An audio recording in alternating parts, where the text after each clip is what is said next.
आकाशवाणी भोपाल से प्रस्तुत हैं प्रादेशिक समाचार।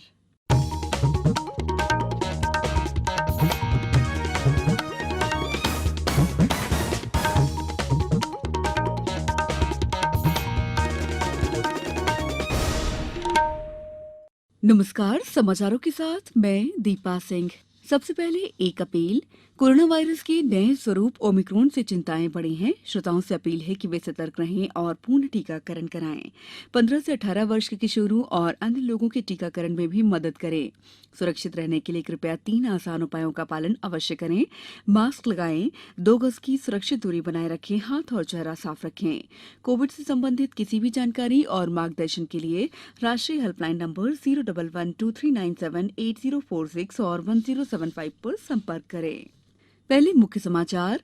प्रधानमंत्री नरेंद्र मोदी आज केंद्रीय बजट में घोषित प्रौद्योगिकी आधारित विकास के उपायों के बारे में एक वेबिनार को संबोधित करेंगे। उज्जैन ने एक साथ 11,71,000 से अधिक दिए जलाकर बनाया नया रिकॉर्ड। यूक्रेन में फंसे प्रदेश के विद्यार्थियों के परिजनों से मिले अधिकारी, अब तक सकुशल वापस आए 46 विद्यार्थी। और केंद्र सरकार ने 17 क्षेत्रों और 7 विशेष श्रेणियों में राष्ट्रीय स्टार्टअप पुरस्कार के लिए किए आवेदन आमंत्रित। अब समाचार विस्तार से। प्रधानमंत्री नरेंद्र मोदी आज केंद्रीय बजट में घोषित प्रौद्योगिकी आधारित विकास के उपायों के बारे में एक वेबिनार को संबोधित करेंगे। केंद्र सरकार के प्रधान वैज्ञानिक सलाहकार कार्यालय वैज्ञानिक कार्यों से जुड़े विभिन्न मंत्रालयों और विभागों ने इसका आयोजन किया है। इस वर्ष केंद्रीय बजट में की गई घोषणाओं को प्रभावी तरीके से लागू करने के लिए केंद्र सरकार विभिन्न क्षेत्रों के बारे में वेबिनार श्रृंखलाएं आयोजित कर रहा है। यह वेबिनार भी इसी श्रृंखला की एक कड़ी है। उज्जैन शहर में नागरिकों ने कल महाशिवरात्रि पर एक साथ 11,71,000 से अधिक दिए जलाकर Guinness book of world record में नया रिकॉर्ड स्थापित किया। इस कार्यक्रम की शुरुआत मुख्यमंत्री शिवराज सिंह चौहान ने 15 दियों को रामघाट पर प्रज्वलित कर की। इस अवसर पर मुख्यमंत्री ने कहा कि उज्जैन में हर साल इसी तरह शिवरात्रि बनेगी और गुड़ी पड़वा पर उज्जैन नगर का जन्म दिवस मनाया जाएगा। मुख्यमंत्री ने कहा कि मैं आज सभी प्रदेशवासियों से निवेदन करना चाहता हूं कि बहू बेटियों का सम्मान करें, उन्हें भी आगे बढ़ने दें।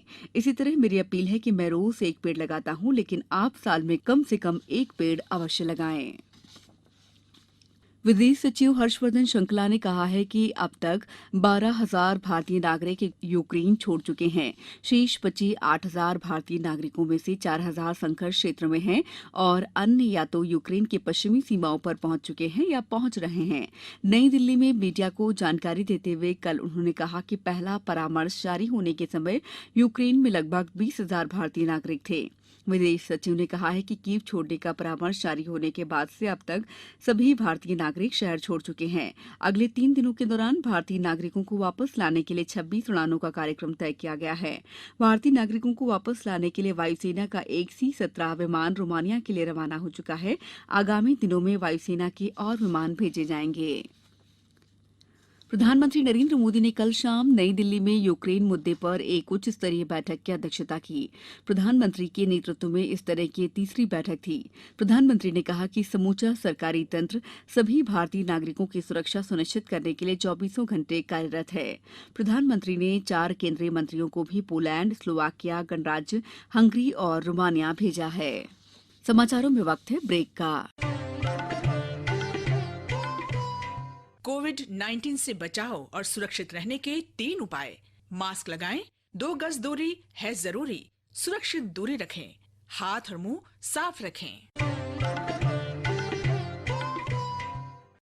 ब्रेक के बाद समाचारों में आपका एक बार फिर स्वागत है।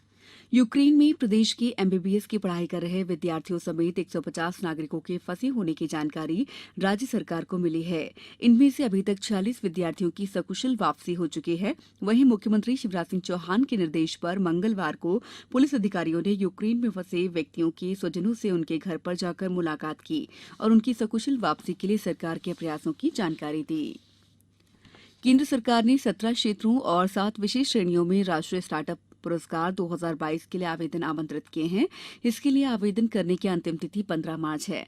आजादी का अमृत महोत्सव के तहत पुरस्कार उन स्टार्टअप्स और उत्कृष्ट लोगों को दिया जाएगा जिन्होंने भारत के विकास में महत्वपूर्ण भूमिका निभाई है। इन क्षेत्रों में पशुपालन, निर्माण, पेयजल, शिक्षा और कौशल विकास, ऊर्जा, उद्यम, प्रौद्योगिकी, पर्यावरण और फिनटेक सहित कई अन्य विभाग शामिल हैं। प्रत्येक स्टार्टअप विजेता को 5 लाख रुपए का नकद पुरस्कार दिया जाएगा। वहीं एक इनक्यूबेटर और एक्सेलरेटर को 15 लाख रुपए का नकद पुरस्कार दिया जाएगा। इंदौर शहर को भिक्षुक मुक्त बनाने के साथ ही असहाय और निशक्त जनों की मदद के लिए परदेशीपुरा स्थित समाज कल्याण परिसर में बनाए गए भिक्षुक पुनर्वास और कौशल विकास केंद्र का शुभारंभ सांसद शंकर ललवानी ने किया। इस केंद्र में 100 से अधिक भिक्षुकों के रहने के लिए, महिलाओं के लिए अहिल्याधाम और पुरुषों के लिए शिव कुटी का निर्माण किया गया है। यहां उन्हें सिलाई मशीन, झाड़ू बनाना, अगरबत्ती बनाना, खाद बनाना, नर्सरी निर्माण के साथ ही अन्य प्रशिक्षण दिया जाएगा। मार्च का माह शुरू होने के बाद भी प्रदेश में ठंड का असर है। ये दौर आज शाम तक जारी रहने की संभावना है। कल से उत्तरी मध्य प्रदेश के हिस्सों में बूंदाबांदी हो सकती है। इस तरह अगले 4 से 5 दिन तक मौसम में उतार चढ़ाव का दौर जारी रहेगा। अधिकतम तापमान में बढ़ोतरी के आसार कम हैं। रात का तापमान भी ज्यादा नहीं गिरेगा। वरिष्ठ मौसम वैज्ञानिक पीके साहा ने बताया है कि मार्च के पहले सप्ताह में गर्मी तीव्र नहीं दिखाएगी। दूसरे हफ्ते से इसकी शुरुआत होगी। मध्य प्रदेश देश का दूसरा राज्य बन गया है जहां स्काई डाइविंग की शुरुआत हुई है। गृह मंत्री डॉक्टर नरोत्तम मिश्रा ने कल राजधानी भोपाल के राजीव गांधी प्रौद्योगिकी विश्वविद्यालय के ग्राउंड में प्रदेश के पहले स्काई डाइविंग फेस्टिवल का शुभारंभ किया है। स्काई डाइविंग फेस्टिवल भोपाल में आज तक और उज्जैन में 3 से 6 मार्च के बीच होगा। भोपाल में लगभग 12 और उज्जैन में लगभग 38 प्रतिभागी स्काई डाइविंग के रोमांच का अनुभव लेंगे। पर्यटन विकास निगम के प्रबंध संचालक एस विश्वनाथन ने कहा कि यह एडवेंचर एक्टिविटी पूर्ण रूप से सुरक्षित है। भारत के युवा निशानेबाज सौरभ चौधरी ने मिस्र में जारी आईएसएसएफ विश्व कप में स्वर्ण पदक जीत लिया है। 19 वर्षीय सौरभ ने 10 मीटर एयर पिस्टल स्पर्धा के फाइनल में जर्मनी के माइकल स्क्वाल्ड को 16-6 से पराजित कर स्वर्ण पदक अपने नाम किया। सौरभ के अलावा कोई अन्य निशानेबाज मौजूदा विश्व कप के सेमीफाइनल में भी जगह नहीं बना पाया।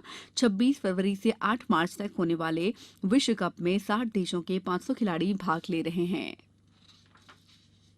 अब कुछ समाचार संक्षेप में। गृह मंत्री डॉक्टर नरोत्तम मिश्रा ने कल एक कार्यक्रम में 19 पाकिस्तानी शरणार्थियों को भारतीय नागरिकता प्रमाण पत्र सौंपे।